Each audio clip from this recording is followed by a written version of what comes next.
don't tell me about the problem, let's think about the solution. That's a championship team. Yeah. Maybe we don't have the speed today to be a championship team, but that's the mentality that we have to have. California's Kevin Harvick does it.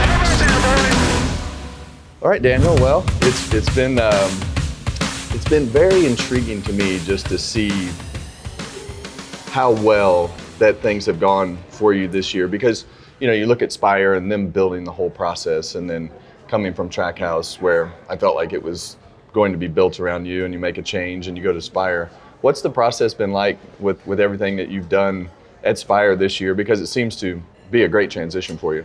Yeah, Kevin. It's been definitely a lot of work.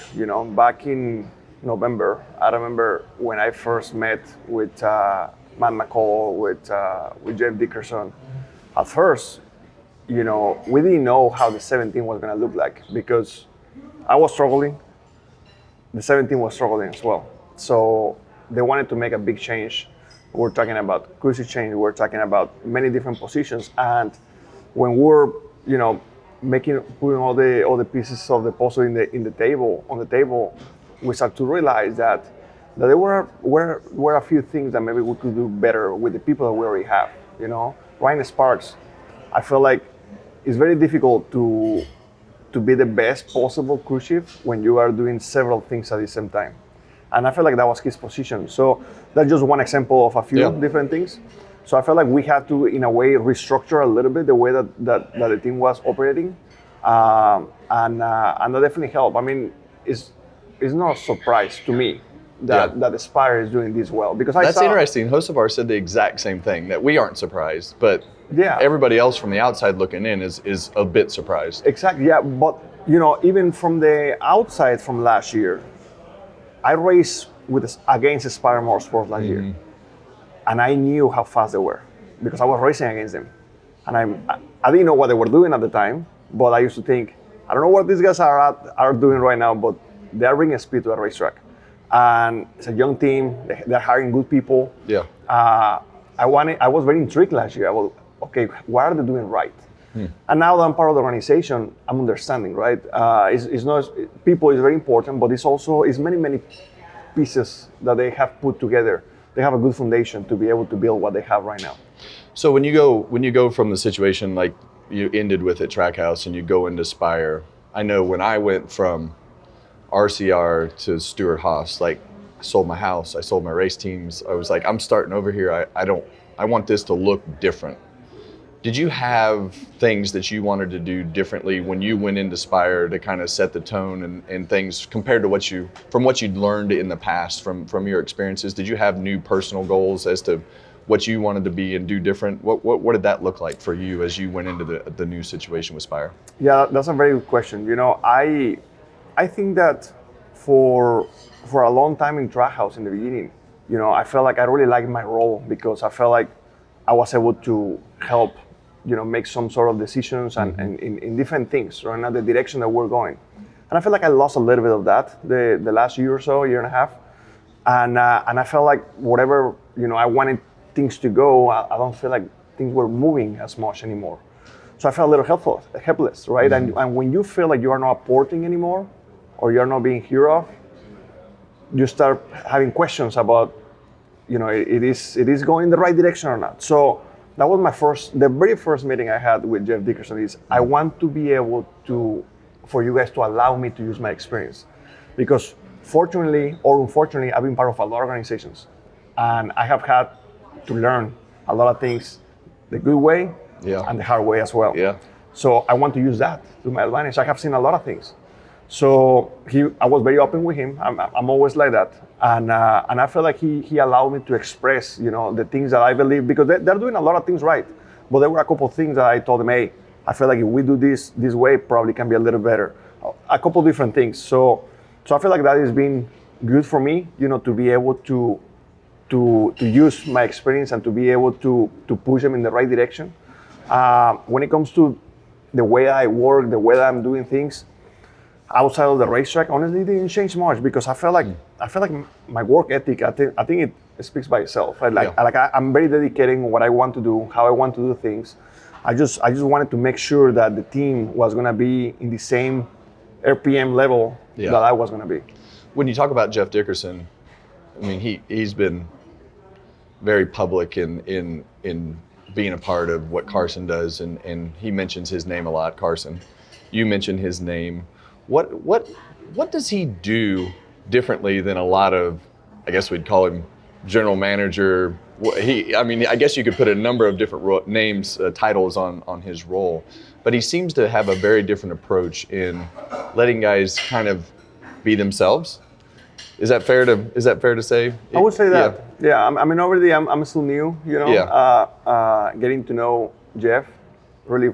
Maybe he's honest. He'll tell you when you do something wrong. And I like that because I'm actually the same way, and I really, really like that. The one thing that I have noticed is that he truly, truly loves racing. Yeah. He's passionate. I have seen him at the race shop way more than what I have seen many owners in the past. Yeah. And that goes long ways. It's a 24/7 job. Long ways. Yeah. So when you as an owner, you know what's going on. You don't have to rely on somebody to tell you what's going on. It's a whole different picture. Yeah. So he loves racing, he understands racing, and he's involved. So I feel like that's just in those three things, you're already ahead.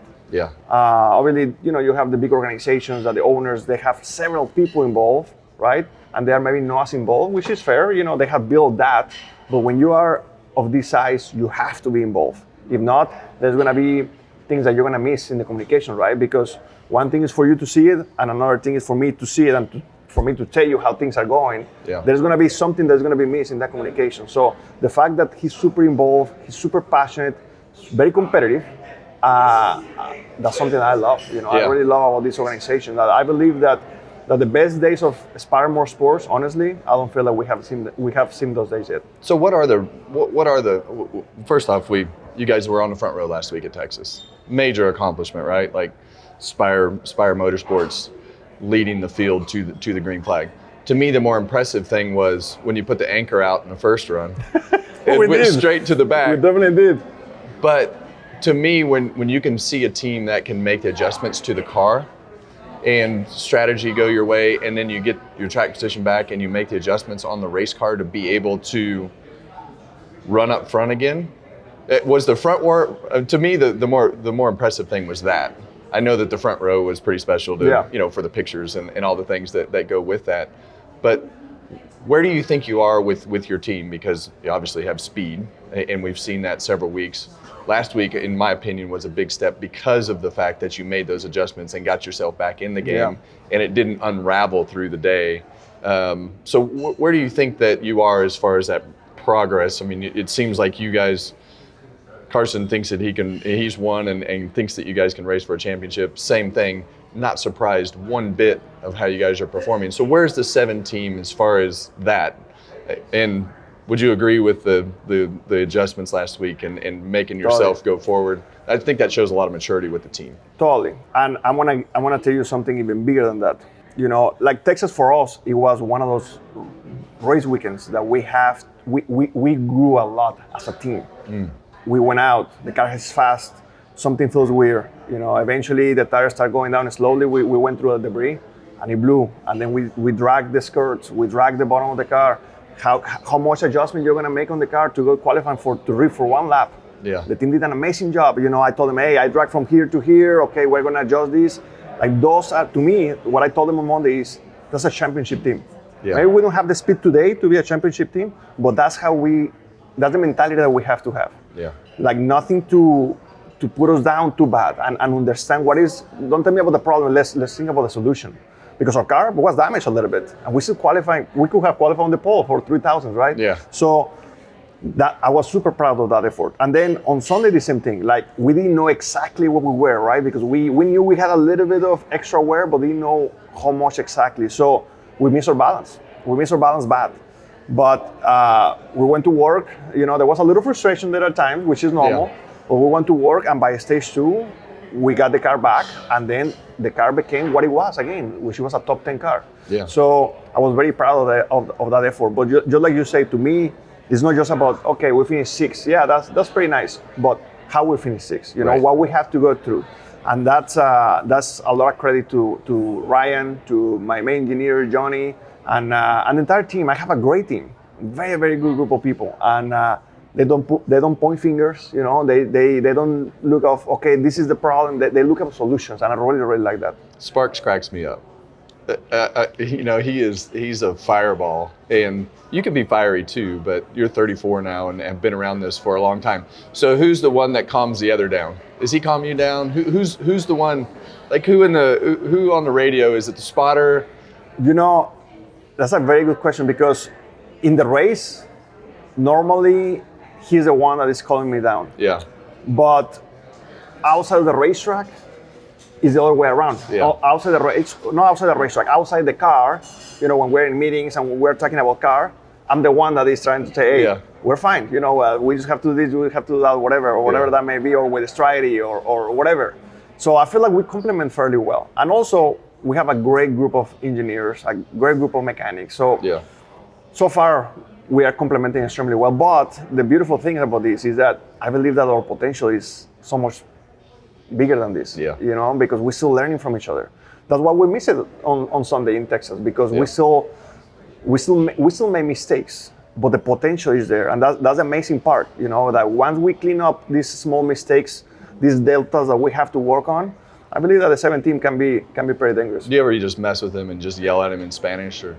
Yeah, but the problem is that my spotter has been working with me for 5-6 years, and now he understands. Oh, so he can translate. Yeah, so he can translate. But no, it's good, man. I have a great group of people, and I'm super excited. It's been a while since I have had this much fun in the first third of the season. So you got two totally opposite teammates with McDowell and Carson. What's the relationship between the drivers and how you guys work together in the meetings, and what's that culture like? You know, when I've been friends with Michael for several years. Yeah. With Carson, just a competitor, right? Like I wasn't friends with him. Now, when I got to Spire Motorsports, I realized right away that the relationship, the dynamic between drivers, as soon as Justin left, was a little broken. Because Justin was one way, Carson was one way, Michael was a different way. And there were nobody was bridging those gaps. And I felt like they were not really working together efficiently. Like they were only doing their own thing. And sometimes they were focused more on beating each other than beating the rest of the guys. So I had a conversation with both separately and eventually together in a competition meeting. And I say, hey, I want to win. Carson, I know you want to win. Michael wants to win. But if we don't work together, we're not going to beat them. Yeah. There's no way. It's impossible. It's impossible because it's hard. It's very hard. So I want to work together, get up front. Once we're up front, we can kill each other if we have to. Yeah. But we have to, let's do it up front, not for 20th. And we have to work together. And we have to do it efficiently, you know, in meetings, in information, in all these different things. And still, you know, personalities are personalities. Michael is very analytic, very involved with the team. Carson is more, you know, he's very young, he's more outspoken, he's more, you know, he's different. So I feel like I'm kind of like in the middle guy. And I'm able to connect both bridges very well. And it has worked so far. Definitely we still have always work to do. But I really like the fact that Michael and Carson are so different, and I'm kind of like in the middle because we're able to bridge those gaps and understand the strengths and weaknesses of the three of us, because we all have those, right? Yeah. But to understand them and accept them and trying to work on those, I feel like is very important. So what are the realistic goals for the 7 team as you go through the rest of the year? I mean, everybody always says, well, we want to win. Obviously you want to win. Yeah. But what are the strengths and weaknesses of your team right now, and what is the long-term goal to get to the end of 26? So in the start of the year, my goal was I didn't care where we're going to start the season. If we're starting 20th, that was fine, but to continue steady progress from there. And I believe that we have done that. I believe that we've been consistently getting a little bit better. I don't think if we see the 7 in the top 5, top 10, I don't think it's a surprise anymore, which I love that. Yeah. I don't like when, oh, look at this guy. No, I want you guys to get used to that. So I feel like we're getting in that position. But I want to be able, and this is something that is very tough, and you know this. I feel like right now we're already a top 10 team, top 10 team. Mm-hmm. Sometimes 12, once in a while top 5, but to break that barrier from being a consistent top 10 team to a top 5 team is very difficult. Yeah. That's probably the most difficult step because there is a lot of very strong dogs in the fight. Right. So that's the next goal. How can we, because we know that we can get top 5s when we are running top 10s, right? Right. With restarts, things like that. But it's very hard to win races when you're running top 10 only. To do that, I feel like you have to be in the top 5 battle. So the goal is inch your way there. It's not going to happen overnight, but inch your way into the top 5 battle with those guys that are always there. Yeah. And eventually we're there. Now you can eventually get a good restart, have a good car or whatever that may be, and fight for a win. But yeah, that's the next goal. I feel like slowly inch your way into the battle of the guys that realistically have the speed to win races. So you've been on a few different teams. Does this feel like it could be a long-term spot for you? Like, do you get a feeling of just this is a good spot for me to be because of the culture and everything? Timing is the most important thing. You know it. I mean, timing is everything. I feel like I'm not the kind of person that I like to feel sorry for myself and things like that, but I feel like in the first half of my career, timing was very bad. Yeah. And to be quite honest, a few years ago, maybe 3 years ago, I thought that I was going to be in trackhouse for the rest of my career. And things changed a lot in 12 months, a lot. Yeah. So my answer to you is yes, I really want to be with Spire Motorsports for the rest of my career if I can, especially with the performance, especially with the people, especially with the culture that I believe that everyone is building at Spire Motorsports. Obviously, you never know. You know, I learned in the last few years is that you never know what is going to happen. You know, a lot of things changed in the last few years for me. And but do I want to? Of course I want to. Yeah. If things continue to head in the direction where Spire Motorsports is today, I really want to be part of this organization the rest of my career. Yeah. Because I believe that they have great people, they have good culture, they have that mentality of racing. What do we need to win? And that's what I want. You know, I do this because I like to be competitive. If I wasn't going to be competitive, I wouldn't be here.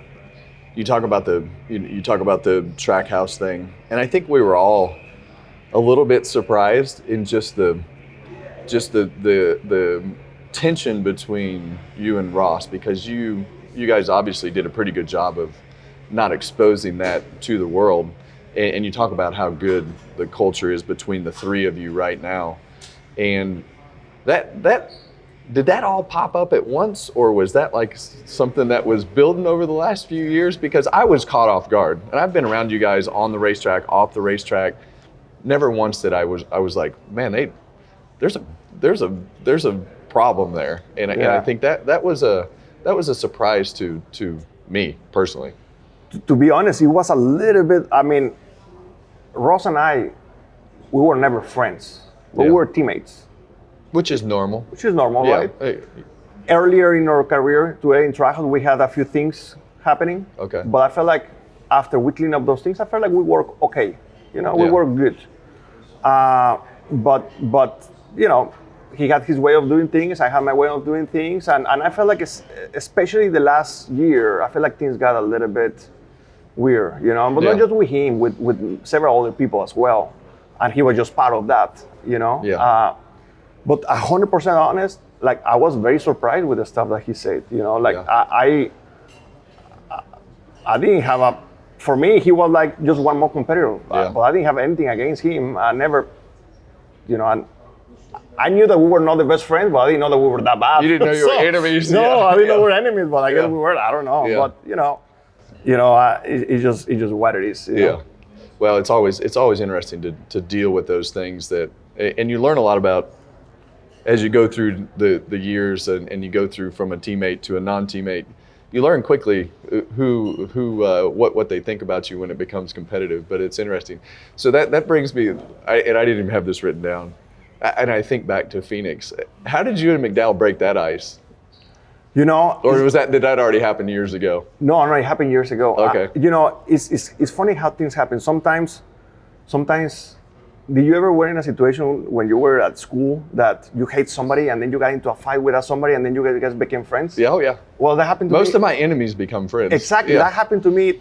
I mean, I can tell you 10 different, one of my best friends in Mexico, we used to hate each other and we fought, and then, it was, we all both were beat up, and then we actually became friends after that. So I feel like the same thing happened with Michael. Michael, before the incident in Phoenix, I didn't care about Michael. He didn't care about me. Yeah. And then we got into each other, and then we started getting to know each other, and we actually became friends. So I believe that since then, we actually became, a little bit closer. So in high school or in school, it was fighting normal?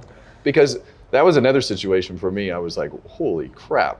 Suárez just put that guy on his back in an instant, and that was probably normal when you were a kid. Yeah, where I grew up in Mexico, I wish I can show people, kind of like where I grew up. I went to public school, and the neighborhood where I was, growing up, and the school where I was going, it was one of those schools that if you didn't know how to defend yourself, you were gonna get your ass kicked. Yeah. And my dad was always very you are never gonna start a fight, but if you're in it, you better finish it. Yeah. And I remember that he got me in classes of karate and kung fu, and so I started to learn how to defend myself. And then my sister was always 1 year younger than me, and she was very good looking, so everyone was messing with her, and I used to fight people all the time. So I used to just fight all the time, man. And I got my butt kicked a couple times, but I learned from that, and then I got better. And just like everything, I was always very competitive. Yeah. I remember when a few kids were beating me up, I used to go to my classes of Taekwondo and I say, hey, this happened, and I used to get better at it. Wow. Yeah, so,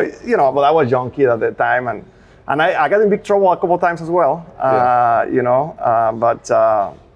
but yeah, it was fun, and I guess I still have a little bit of that background. Were you like a black belt in Taekwondo? I was black and red, which is one level below black belt. That was in Taekwondo, and then in Kung Fu, I made it. I can't remember. It was like a different way of measuring it. Yeah. But yeah, I was doing Taekwondo and Kung Fu. Dwayne and I used to do Taekwondo together, and then it would turn into like a full sparring session, and we'd put like full gear on. Yeah. And I mean, we would just mess around and spar, and one day I did a roundhouse kick and just kind of hit her in the face a little bit too hard, and she went full redneck on me. And it was one of the funniest moments that we had during that time. But we used to do Taekwondo. I don't remember. I think I wound up at like a brown belt, but whatever it was, blue and red, or whatever was right below that. So that was fun times to be able to do that. Now you're going to be a dad. And there's this terrible thing called YouTube that has really been a real nuisance for me with Keelan, because he's on YouTube all the time, and he'll walk in the room and he'll say, "Hey Dad, why'd you jump over Biffle's car right here? Why'd you turn this guy around?" That's so funny. And are you prepared for that? Are you prepared for this whole fatherhood situation? I don't think so. Yeah, good. I don't think That's normal. By the way. I don't think. I was trying to wait until I was ready, until I realized I was never going to be ready until you do it, right? Yeah. And but I can tell you something, man. I'm below excited. Like I'm super excited for this new chapter with Julia, and it's something that we've been talking about for a while. And it just felt right, and I'm super excited for it. But honestly, I'm not ready for whatever is gonna come. I think we're gonna just have to learn as we go. But just like you mentioned, that is with today's world technology. I mean, all these videos and information, they never go away. Never go away. They never go away. Unfortunately, they're always there. They never go away. And something is funny. The very first race that Julia attended with me, it was Phoenix when I fought McDowell. Oh my gosh. She has a story that she was landing in Phoenix, and she opened her phone to see how qualified went because it was the same day. And I was on the highlight, and she said, "Oh, great, he got pole. Oh no, fight interrupted on pit road." so she started saying, "Oh my God, I'm dating a crazy guy." Yeah. So yeah, that was one of our first dates. Yeah. Well, I think that fatherhood will it's the best experience I've ever had, and actually I think it made me better because I jumped over less cars and realized that the accountability that comes with that is much different than reckless, don't care what anybody thinks approach. I want to talk to you about. We had an interesting conversation a while back about the Mexico Series, racing in Mexico, and your experience of outlets and things that they have to get to where we are.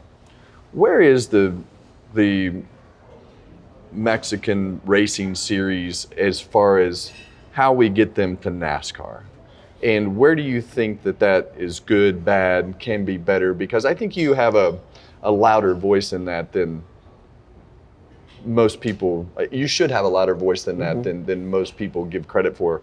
And you've gone through this whole experience of going from nothing to get to America to race at the highest level. What do we need to do to the system to help that series be more recognized with their drivers, age limits, whatever it is? What do we need to do to make that a better path to get to trucks, O'Reilly, and Cup? Yeah, that's a great question, Kevin, because it's something that I've been talking about, analyzing for several years, and not just in Mexico, but also in Brazil. You know, Brazil is also a very important country right now that is growing a lot of talent down there. You know, that we never hear about. And there is a lot of talent. I've been very fortunate. I'm kind of like one of a kind when it comes to, I have a wife that is Brazilian, and then I'm from Mexico, so I get to know a lot of people in Brazil and Mexico. And you've run Europe. in both series, obviously the Mexico series, but you've run at Brazil as well. Yeah, and the competition is tough. Yeah. So I believe that the talent is there, but we're talking about this a little bit off camera, that the different series, the different cars, the different culture of racing is just not the same. They have go-karts, and one of the best go-kart drivers I have ever seen are in Brazil. They're amazing, but they don't have oval racetrack. They have one or two, I think. Actually, they have one. They just built it a couple years ago. Yeah. So they're still learning all these processes. They're still learning how to race in ovals. They're still learning the rules. They're still learning all these different things. But they have a huge desire of coming over here. Like I was. I had it, or I still have. Today I'm here. But I believe that part of my job here is to try to create a path, through all the different series to come to the United States. Either through the Drive for Diversity, through the trucks, because a lot of these drivers, they reach out to me, say, "Hey, Daniel, I have a little budget to do something. What should I do? Should I go late model racing? Should I go ARCA racing? Should I go trucks?" And sometimes it's a little bit tricky, and you know this because if you only do one race, that's not tough. it. You need a little bit more than that. So I feel like that's where NASCAR has to continue to step in and continue to build this platform of, okay, if you're doing well in Mexico or in Brazil or in Canada, Europe, whatever that may be, you get to race in the truck series, or you get to race in the ARCA series for a year. And if you do well here, you get to do this, you get to do that, because we have to create a platform, because here is something that people don't realize until you are actually in it. And I was in it. When you come to the United States by yourself, like I did, you're starting over. You don't know anyone. In my case, I didn't even speak the language. You don't have connections. You don't have friends or family or anything. So the percentage of failure is extremely high. Honestly, I got almost 100%. I got a little lucky. Yeah. I got a little lucky that I was almost coming back to Mexico. I got a little lucky that NASCAR started helping me, a few sponsors and a few teams, and then things started working out. But it's tough. And I mentioned this to NASCAR in the past. If every driver in the future from Mexico or from Brazil is going to have it as difficult as I had it, 90% of them are not going to make it. Yeah. So we have to continue to create this path. So what do you think? What are the two or three things that need to be fixed from Brazil and Mexico to make it more relevant to get to the ARCA series or truck series here? I mean, and do you think that the cars that they race currently are good to prepare yourself for? I probably can't just go straight into a truck, right? With what they race. It's a huge job. Yeah, so the path is Mexico Brazil series to what? Well, Brazil and Mexico would be best. I would say ARCA. Okay. Brazil and Mexico, they're also, I would say Mexico is 10 years ahead of Brazil. So Mexico I feel like you can grab a driver from here, putting an ARCA, and he or she is gonna be competitive. In Brazil, the cars are completely different. The car is From Mexico. From Mexico, completely different. Actually, the car, you're sitting in the center of the car.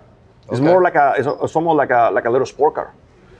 Eventually, that's going to change. I have talked to the people from Brazil. Eventually, they want to change that. But the NASCAR series in Brazil has been only around with the NASCAR branding for a couple of years. So it's still very new. But I think that the first thing is to, just like Mexico is doing right now, implement 100% of the rules that we have here, which Brazil is slowly getting there.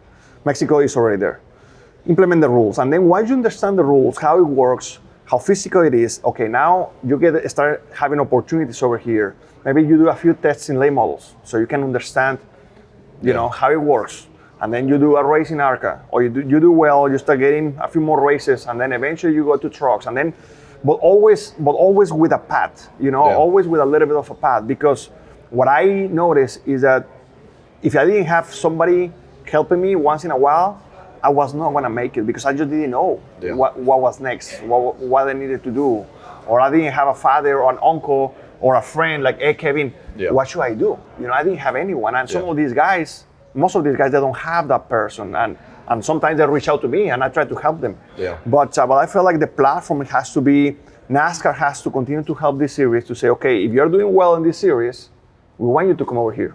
And we want to help you make that jump. And this is going to be the path. The Drive for Diversity, if you were watching for the Drive for Diversity 10 years ago, when I was part of that, it would have never happened for you. I would have never come here. And that program right now is a little different. You know, there is no one team anymore. I feel like it's just a little different. So I'm not saying that it's worse or better.